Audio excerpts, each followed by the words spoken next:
Michael Goldberg. I'm an executive director of our Veale Institute for Entrepreneurship here alongside my colleague, Doug DiGirolamo. I'm also a professor at our Weatherhead School of Management, and it's great to welcome back to campus in our Zoom world, Jeff Wilcox, who's a graduate, engineering graduate undergrad here.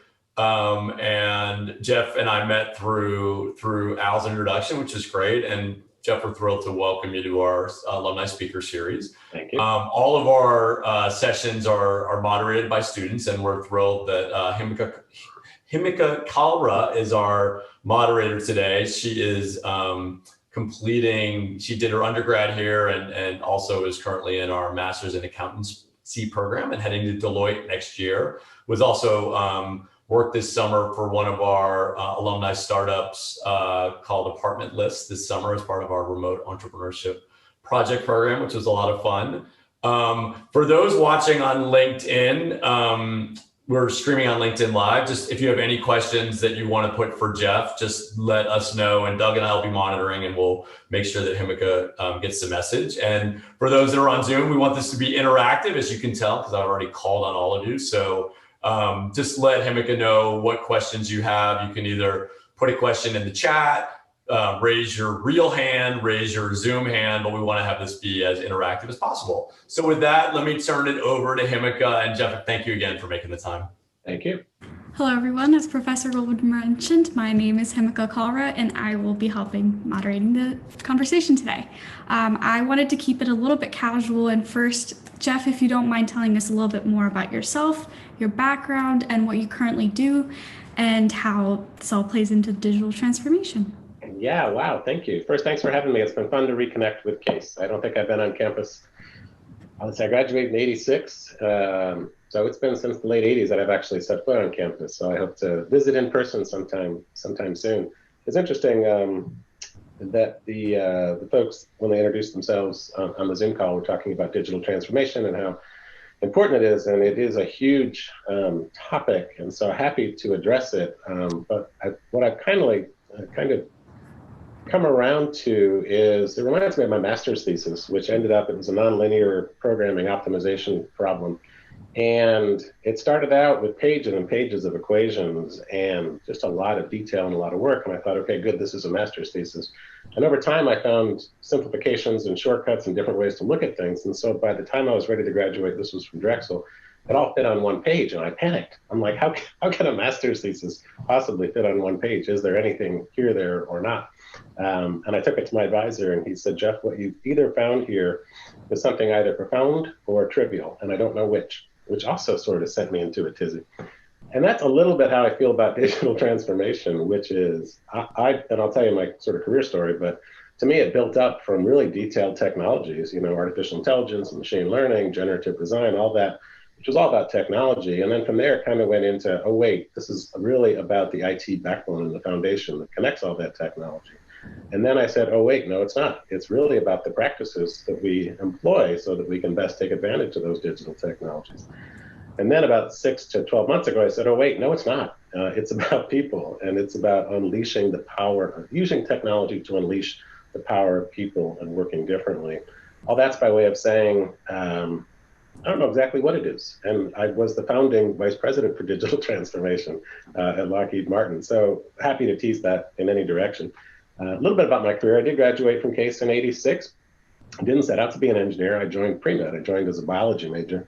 And ended up, I was living on, I don't know what the campus is like now, but at the time, the dorms on the south side were, I was in Tippett 240, were 6 individual rooms around a suite, and my 5 roommates were all engineers. And you may have heard psychologists talk about the fact that you are the average of the 5 people you spend the most time with. That's a little bit, I think that's very true. So for me, surrounded by engineers, I just said, okay, I like them, I like the classes. I think I'll become an engineer. And getting out, still doing that in 4 years, having started pre-med, meant biomedical engineering, was my undergraduate major. When I went to Drexel, I ended up in the electrical engineering department after a little bit of time. Largely, again, just circumstance. I was walking down the hallway, didn't have much money, everything I owned in my Ford Escort parked on the street, and saw a flyer asking for someone to apply for a research assistantship with the professor. And I went in, and luckily I had from my summer job a letter of recommendation because my grades did not speak for themselves, leaving Case. And that was positive. And so ended up with an RA, ended up getting into electrical engineering, got my master's from Drexel in '88, and been in Washington ever since. I started out working on radar systems. My master's thesis was in, I mentioned design, it was in optimization theory, basically, but had to do with antenna design and how you design an antenna to best work in a communication system or a radar system. So I went to work for a small radar company, and then after 2 years went to work for SAIC, which is where Al and I met. We both share that common pedigree. And ended up, I'm an introvert, and I always thought my life would be professional life in a cube, looking at a computer, doing what became programming or just solving problems. And it started out that way. Again, I remember working triple integrals on paper before you really had the kind of computing power that lets you simulate that, and studying how radio waves interacted with ocean waves. That's what my work was. And so I did that, and then we ended up finding something sort of profound, an effect that we saw, and all this was in a classified environment, so to this day can't speak a lot about it. But there was a certain type of phenomenology which was very important to our customer, if true, but we didn't know if it was true. So I ended up proposing a test. I remember the day I gave the briefing to the customer saying, if you let me go do this experiment, we can decide if this is true. I'm not sure what my thought process was, but I ended up proposing Hawaii. So I'm guessing my thought process was I honeymooned there and I loved Hawaii, so let's go do this test in Hawaii. There was actually a bit more to it. It turns out the west coast of Kauai has a Navy base and a cliff and a steep drop off, and Hawaii is one of the few places that were sort of accessible, which have really deep ocean, and so you can generate the kind of waves that you need to do the study. You can't do it off the East Coast, too shallow and so forth. So did that, and that was sort of the first fork in the road for me career-wise. It was when I realized, well, I like technology. I'm not the world's best technologist, but I loved pulling people together.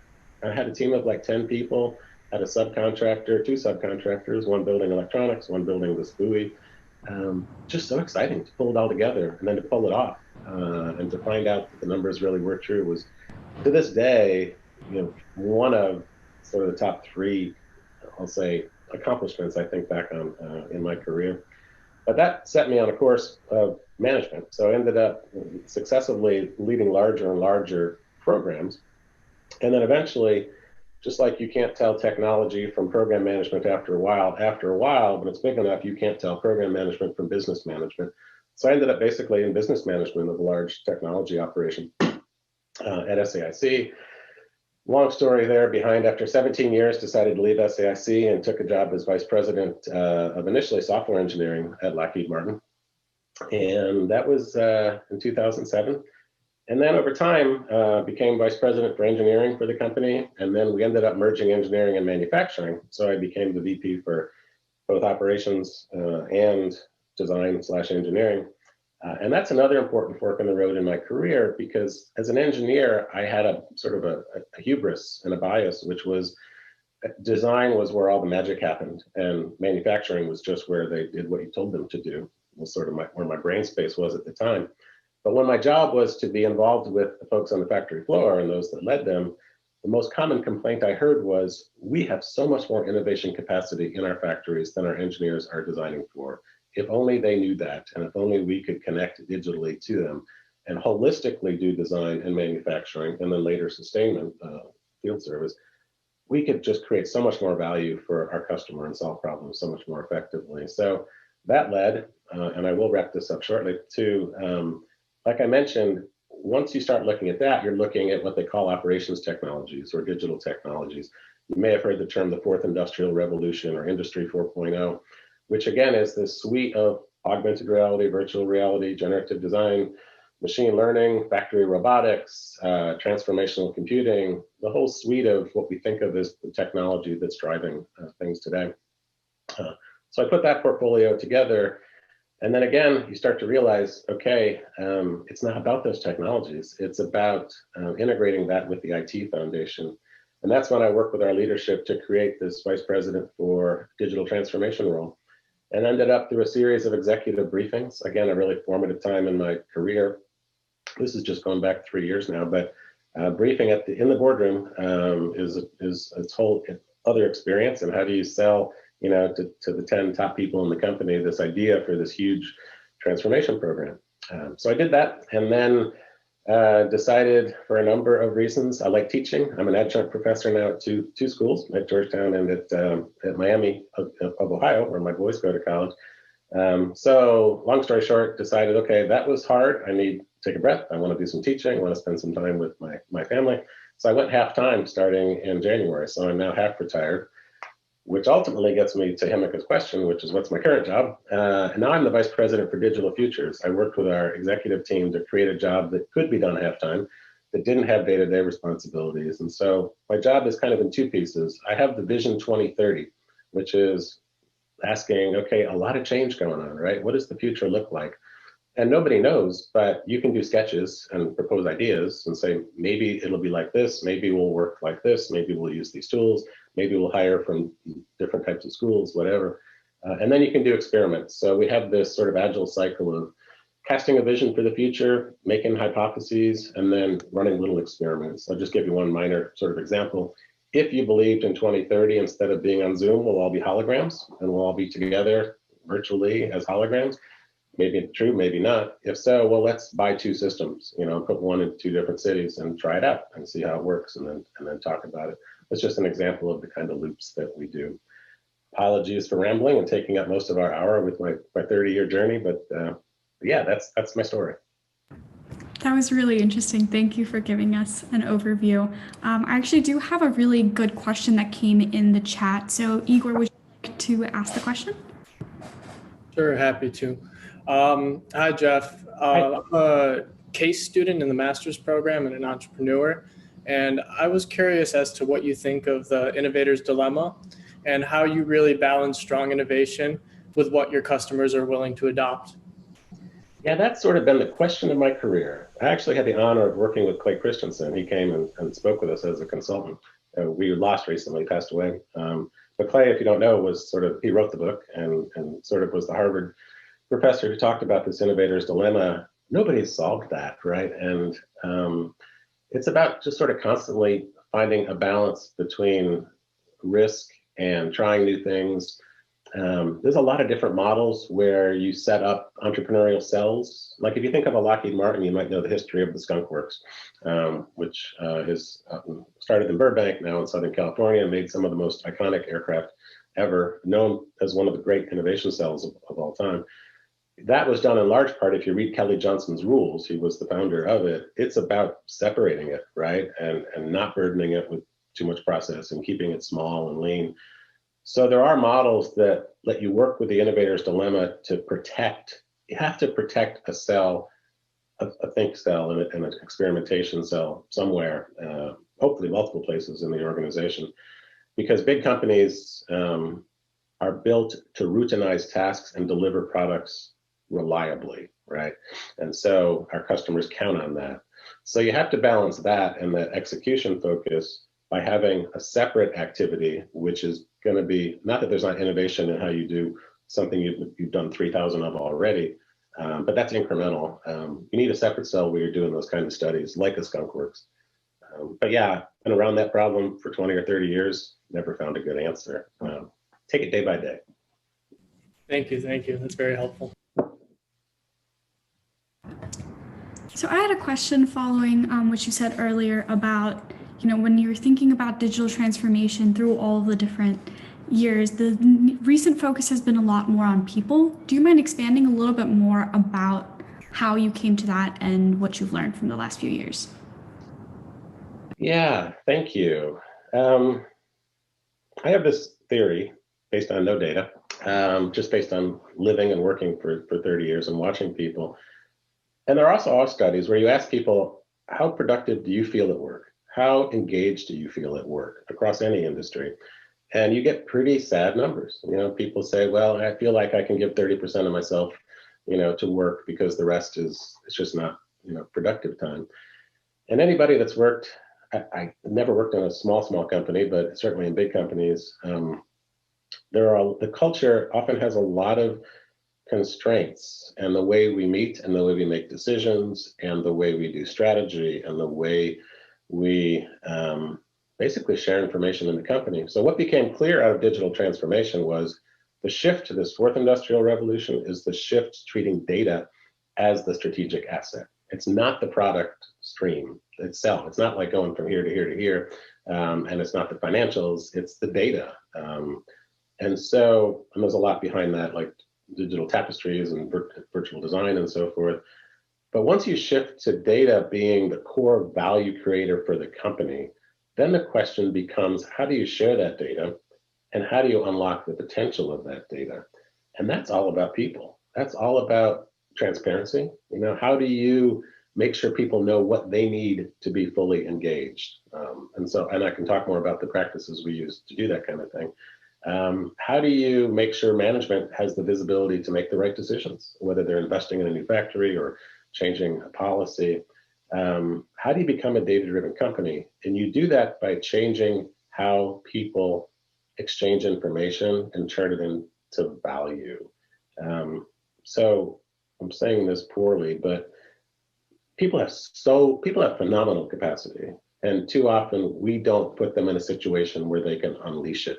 And I think that's our responsibility as leaders, is to unlock that potential. And I think that's what digital transformation can do, done right. Too often, if you just Google it, you're going to read about technologies. So I don't know if that made any sense, Himika. No, it definitely did. And I know when we were talking about this, one of the questions I had was, with this initiative in mind, how has the transition been in the last few months from working in person to work from home? How has the engagement been within the teams you've worked with, and any strategies you might have for people in the room to carry forward? Yeah, it's been, so I'll just speak to my particular team. There's a broader conversation about factories and so forth and COVID and return to work. But I'll just talk about the transformation effort. For us, it was, I hate to say seamless, because that's not, because our lives have all had a wrench thrown in them, so it's not been seamless. But the nature of what we were doing starting about 1.5 years ago was new practices and tools to enable, again, all about people and sharing information. And you have to get away from the water cooler and the conference room for sharing information. And so we did that before COVID. Our team was entirely virtual. And even if people were in the building, we would meet virtually. You would still, go in to Zoom or whatever and meet virtually. The challenge became several challenges, but, one is, there's an aspect of work and working effectively and sharing information, which is personal, a large aspect.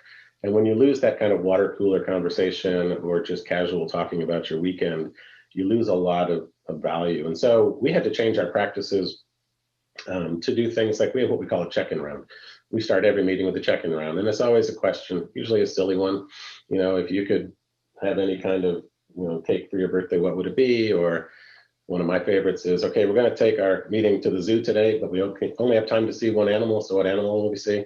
And we go around and everybody answers. There's also science that shows if people speak up early in the meeting, they're more likely to speak up later. And we also have techniques if the meeting gets big. If you have 100 people, then use the chat window, things like that. So the other thing was basically mandating video. There is, again, science showing how much more information is conveyed in video than just audio.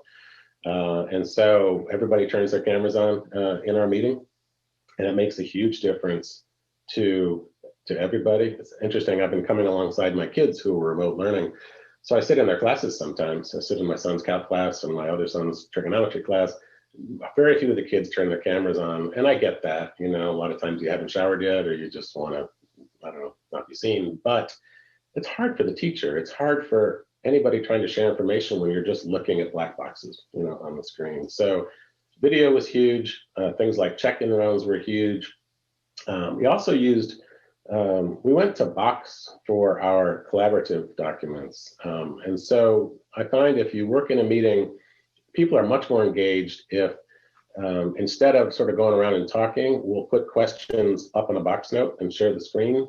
And people will type right in to those their ideas. So even if you don't, speak up or get your 2 cents in, it shows up there in the Box note. And then every meeting has a moderator, facilitator that can pull things out.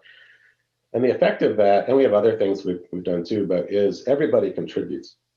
I spoke about the power of people. In large companies, it's easy for hierarchy to determine who speaks the most. It's a default mode.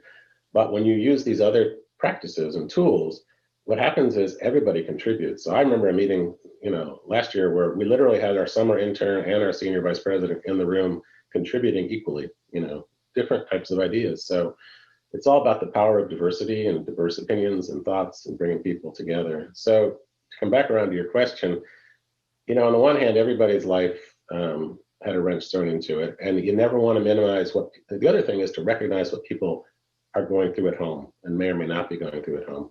Who's got kids they're trying to deal with outside their bedroom door? Who's got an elder parent? And my mom's in a nursing home, worrying about that. You have to respect that and create space for that, and space to, in a sense, grieve. What's been lost from normalcy.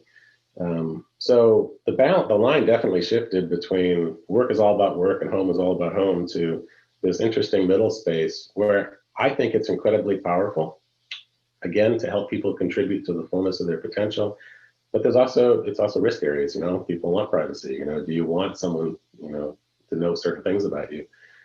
So at this point, I've talked so long, I've forgotten your question, but it's been different, but not a fundamental 90-degree turn because of the practices that we put in place through our transformation efforts already. That was perfect. That was really interesting to hear. I've had a few questions come in the chat. The Great. first one is, could you expand on the role of AI in digital transformation? I can phrase that. That one came from me, so I want to phrase that a little bit more. What spurred me, Jeff, was that when you were talking about data and the power of being data, which is a really interesting viewpoint, and then now you want to unlock it, and then people who have all this capacity can solve it, and so now you introduce AI, which can also do that. And so I'd like to hear your thoughts on that. That's one, and then a totally separate topic, and I hate to hit it. I'm trying to confuse you, Jeff. Thanks. But It's not hard. It's a low bar. The second one was, this group, a lot of the focus of Veale has been around entrepreneurship and newcos and sort of stuff like that. And I think one of the areas that often gets, I don't want to say overlooked, but I would say sort of sidetracked is conversations that you and I have had over the last year around the role of large corporations, which that is now the fad of venture. And if you have a minute, I would like to hear about your thoughts, which again, you and I have talked about, of the pluses and minuses of those involved. So those are two very different questions, but I'm just putting those out, and I'll go back on mute. Thanks, Jeff. Yeah, AI is such a broad question. How to approach that? I'm a bit of an iconoclast in that I don't like the term at all. I always want to split hairs when I answer that question. So clearly, those suite of technologies, those optimization technologies and learning algorithms. I was doing neural networks in the late 80s, so this stuff is not new. Those papers go back to the 60s and 70s. Has been huge in sort of the biggest payoff for us that I've seen has really been, again, in operations, and it's been in being able to see data pop up like supplier problems or machines that are having issues on the factory floor. So sort of that first tier of AI, which is really just focus of attention. It says something's going on here, take a look at this. And that's a helpful screening. I think the coolest application I've seen is generative design, which is using AI as the engine for doing design of products. And if you think about how we've done design since Da Vinci or since the wheel, I don't know, going way back, you had to visualize something and then you would design it. You have an airplane, I think it should look like this and have a wing and a propeller and whatnot. And then you do what engineers call guess and check, which is, okay, let me try this wing, let me test it, let me try this one. I'm overstating that a little bit, but it still starts with us assuming something about what it's going to look like. Well, computers don't do that, right? If you have a generative design, all you care about is how it's going to perform. And so, and there's some great examples online. There's one Autodesk has, they did with Airbus on using AI to design a new bulkhead, which they then 3D printed. You can see if you just lose the assumption about what something should look like, which is what AI does for you, and just focus on optimizing the outcome, you see totally different types of products, brackets, and we have 3D printed or generative design, based brackets in space, flying in space. So I don't know, I could go anywhere with that question because we use it everywhere, really big in the field. A lot of it's what I call focus of attention, but I guess I would summarize all that by saying, if you think of it as its own animal, as opposed to a tool, which I see a lot of people doing, I think you end up kind of going down the wrong road. And the other sort of question about, I guess, big companies and small companies, we're a system integrator. A large fraction of our revenue comes from working with small businesses and other larger businesses. And so our job is to find the best of breed for our customers. So if you're making an aircraft, we don't make a whole aircraft, right? You buy landing gear somewhere, you buy engines somewhere, so forth. And you do that whole science of system integration. So the challenge is to create an innovation ecosystem. There's benefit to both, right? There's tremendous benefit to size and scale, and depth and breadth. We have 100,000 people.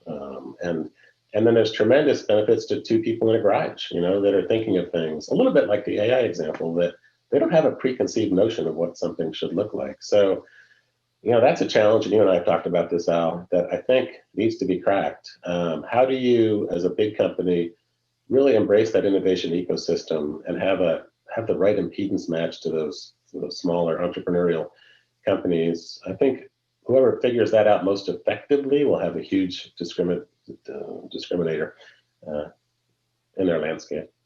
So I don't know if that was anywhere near your question.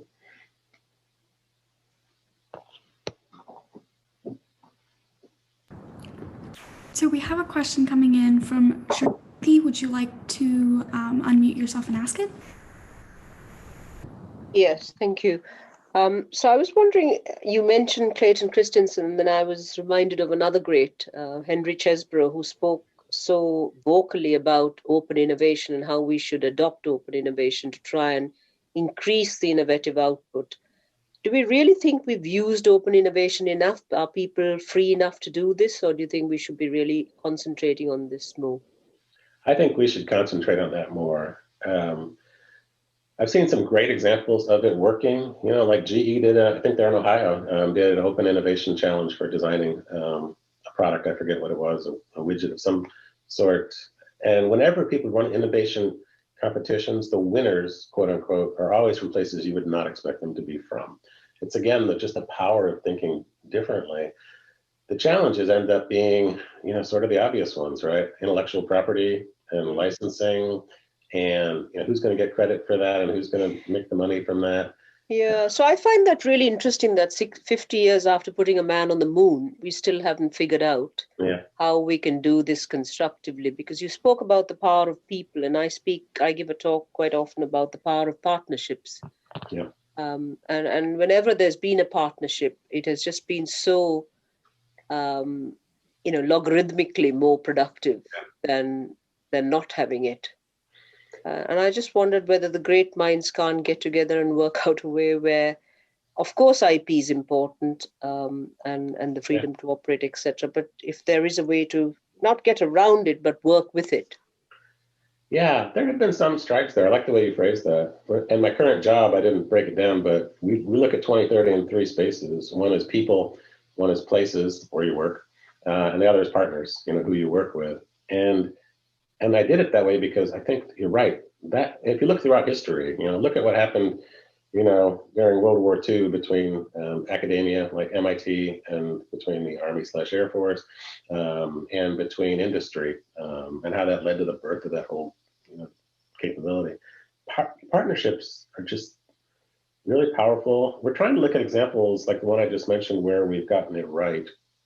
There are some, I don't know if anyone on the call is familiar with the Manufacturing USA Institutes. I know Al is, but these are public-private partnerships that Lockheed Martin was out in front of. We joined the first 8 of them. I was on Congress talking about the importance of this, making them statutory a couple of years ago.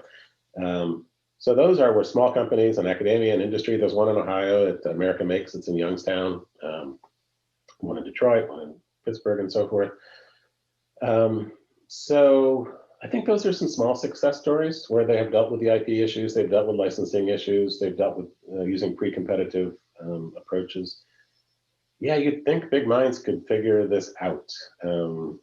we hosted an America Make Fellow in the UK last year, which was quite novel for us because we don't have a United Kingdom Make Fellow, but the America Makes Fellow we hosted Roger Narayan from who was in the sort of additive manufacturing space, and he came and spoke to us.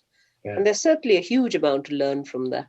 Yeah, I think in general in my studies, Europe in particular has done better at this than the U.S. has. Like, there seems to be more of a, I want to say, kind of more of a go it alone spirit. MIT did a report called Production in the Innovation Economy, which we contributed to, and they said America's got sort of this everyone more of a go it alone, and everybody should succeed or fail on their own.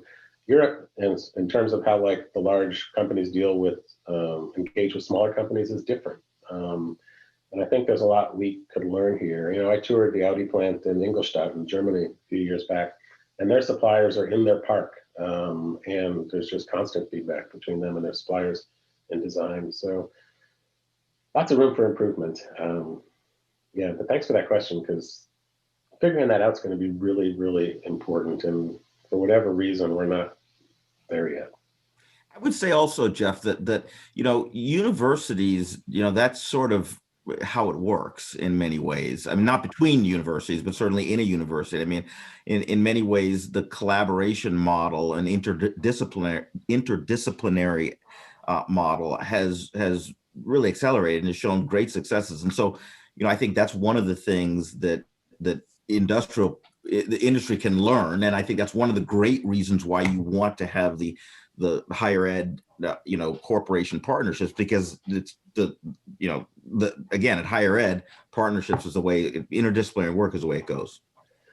Yeah, and that's a whole other conversation we don't have time for. And again, you and I kind of had about, which is about the relationship between, part of our Partners Look at 2030 is the relationship between industry and academia, because it could be a lot better. It tends to be kind of transactional, whether it's hiring or whether it's research grants, instead of creating shared value. There's a lot of room for improvement there, and it's so important. And again, you look at history, there's been some great examples of when that's gone right and how much value it's created. But a little bit, I worry the two have drifted apart, industry and academia, over the last many decades. Sort of different incentive structures, if you will. It'd be nice to keep bringing those back together again. And these public-private partnerships have been a great mechanism for that.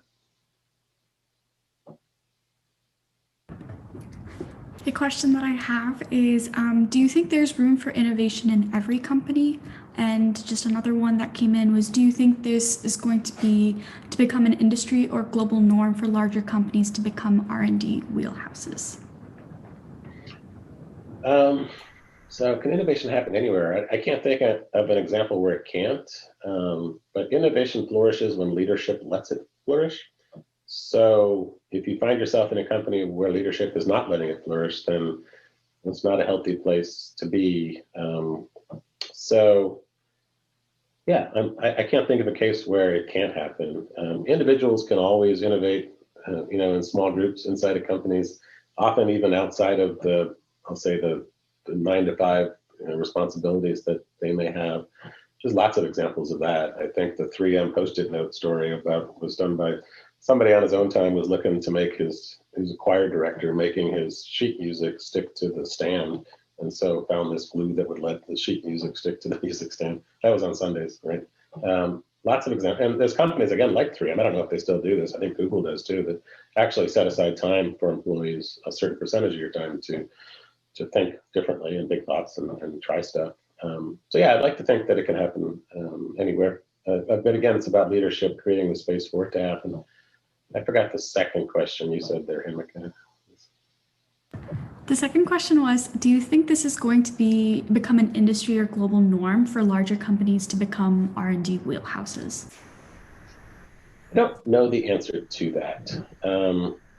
I think every case is going to be a bit different. If you go back in time, like the big companies were the R&D wheelhouses because they had large R&D investments. You think of Bell Labs, for example, and what came out of Bell Labs. Lots of great stories about big companies that, they used to have libraries. This is back when that sort of mattered. You can get anything you need now on the internet, but So, and then you saw a trend over the 80s and 90s with a lot of sort of value extraction going on, where it wasn't, if it didn't contribute to short-term earnings, it wasn't funded. And so I think, and again, MIT's done a lot of good studies on this particular topic. There was a decrease in innovation capacity in large companies for that reason.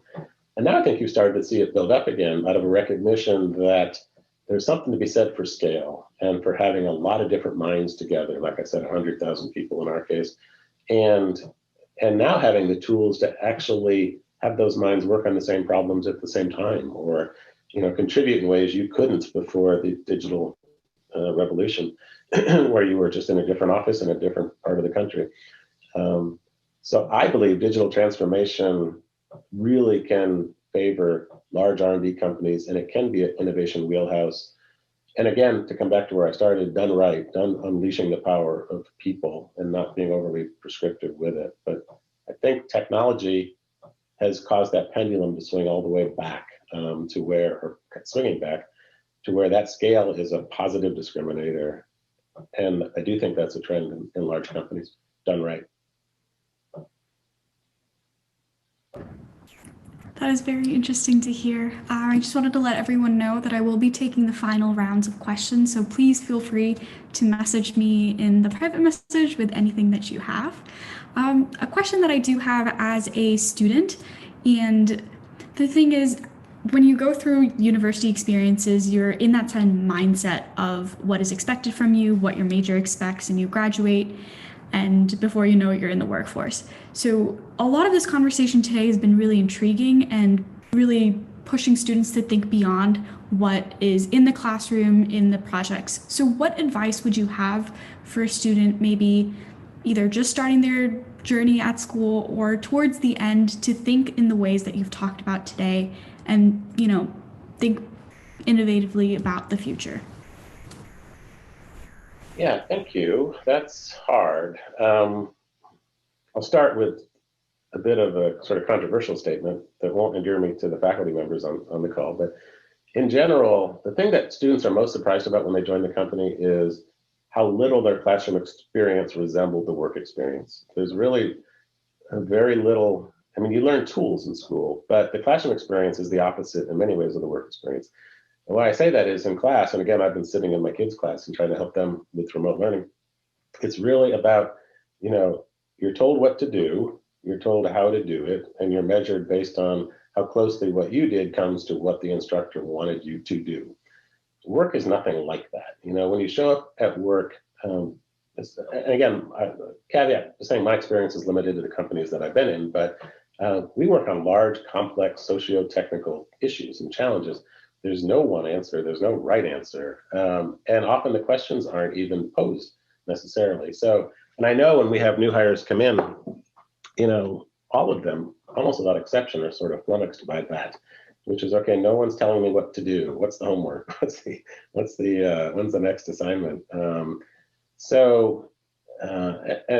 most work their way through that over time, and that sort of works out. But so to your question, what can you do while in school? Obviously, you're learning skills and tools. I mentioned I got to work and was doing the triple integrals that I learned at Case Western.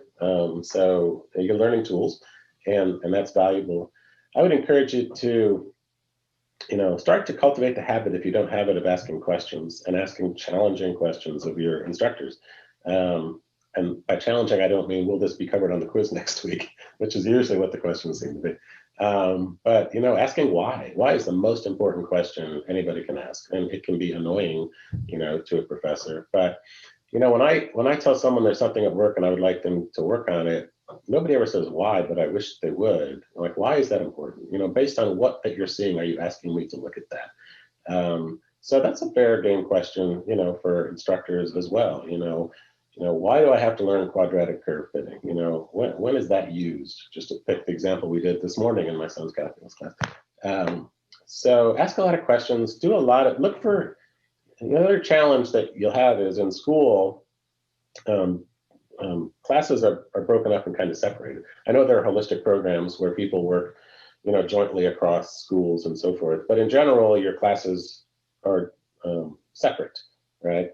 But again, that's not how it works at work. One assignment is sort of always leads over into another assignment. And so look for ways to connect the dots between classes. But yeah, I guess the most, I feel like I'm not giving helpful advice.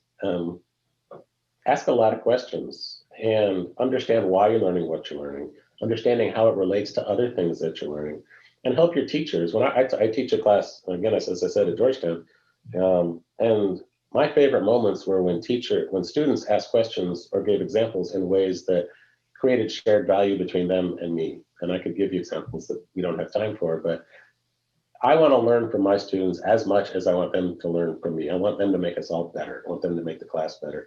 At work, I want to make the whole company better, right? I want us to work together to do that. And I want to learn from you, whether you're a summer intern or whether you're a senior vice president. So try to cultivate that attitude early in your classes, and obviously in a very professional, constructive, respectful way. I'm not saying, harass your teachers. I'm just saying recognize that you have to get outside that bubble and figure out why you're doing things and ask questions, and then draw connections between different things you've learned in different classes. So I don't know if that's of any use. That really was. Thank you for the advice. Next, I have Professor Goldberg with a question. It's funny, Jeff, I loved actually where you were going with that question. And towards the end, because of the new hat you're wearing in front of the classroom, engaging with students, I was going to go exactly where, and maybe I'll riff off something you were saying, as you give advice to Himika and other students about how to best engage in this environment. Now that you're wearing a faculty hat and sort of sitting inside a university, how can we do a better job, particularly actually in this kind of somewhat unusual time, providing and preparing our students for sort of what's next? So I'm not, what am I trying to say? Not trained as a professor, right? I just started doing it. And so I'm not familiar with sort of the pedagogy and the methodologies that are used, but I'll say, I think to do a good job, we really have to open space. The analogy I use for digital transformation and transformation is the gardener versus the chess master. Pre-transformation, the approach at work was you want to be a chess master, and you want to know how the pieces move, and then you want to have these people do this and move that and move there and capture the other king and sort of this big brain running the show. But that's not how you get value, out of that scenario. The analogy I like to use is a gardener, where your job is to create space and pull weeds, protect from deer.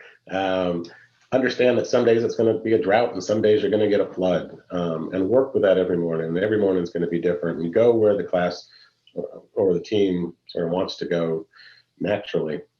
So creating space is the most important thing, creating and holding space. And so I do that again in little ways, like even at work, the check-in round. My brother's teaching at USC, and so I gave him some of these tips for how to teach a remote class.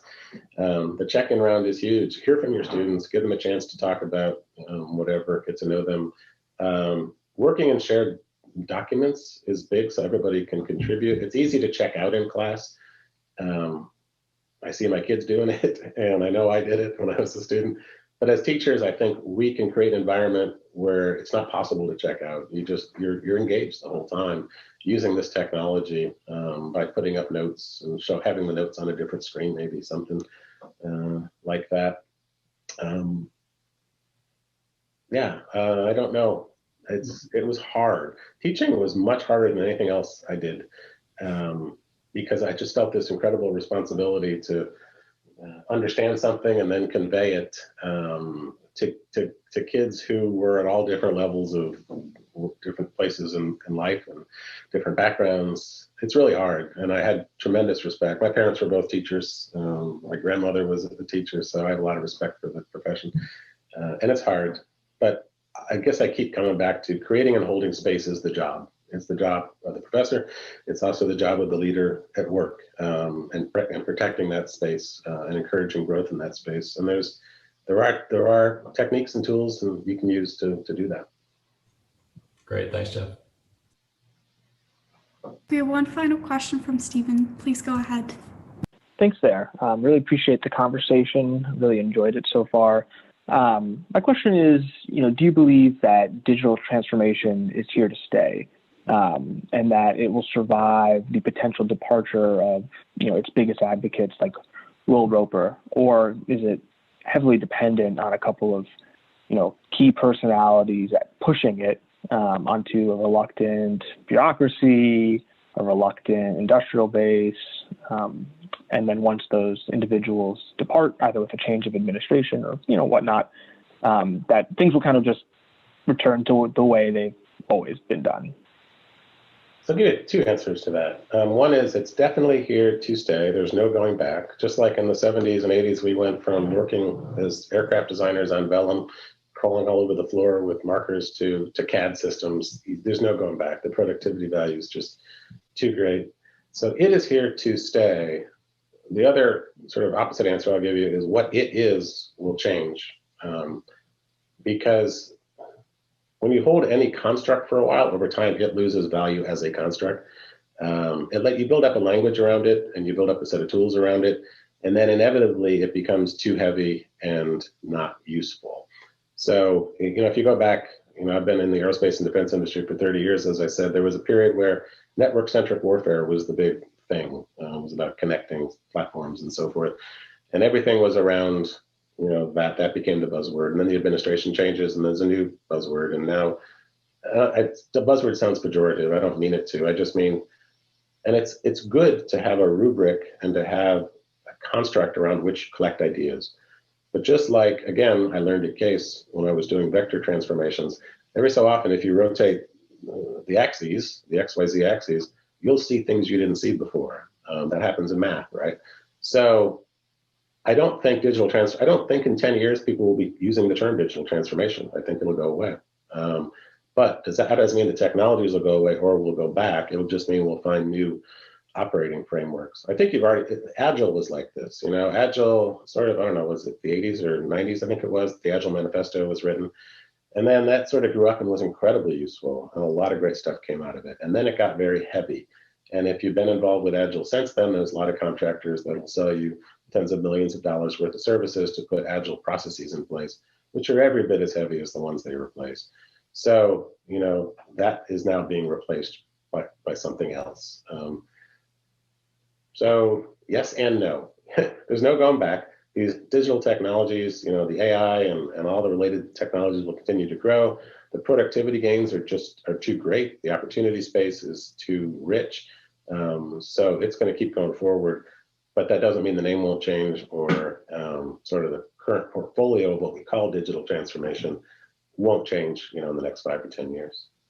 Well, with that, we're actually at the end of the event, and I just wanted to take some time and thank you so much for answering some of our questions, giving us advice, and just for a really good discussion. With that, I would like to turn it over to Professor Goldberg. Thank you.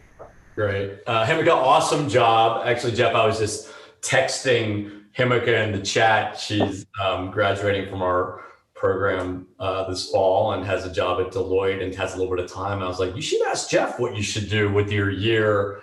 It's actually always great seeing students like Himika kind of step up and moderate these sessions. And it's, we're always encouraging them. I mean, this sort of the power of the network. And, I really appreciate Al reconnecting you back with the university. And, it's nice. I see couple current students, and it's nice to have such an interesting mix of people sort of join us for the conversation. And we do hope to welcome you back to campus at some point, at least. And I guess your boys, you said your kids are at Miami of Ohio. Are they down at Oxford, or are they doing remote? They're upstairs in my house right now, so no, they're not. They're doing remote. Strange year. Well, we'll look forward to welcoming you back on campus soon. And this is a great conversation. It flew by and covered a lot of great topics.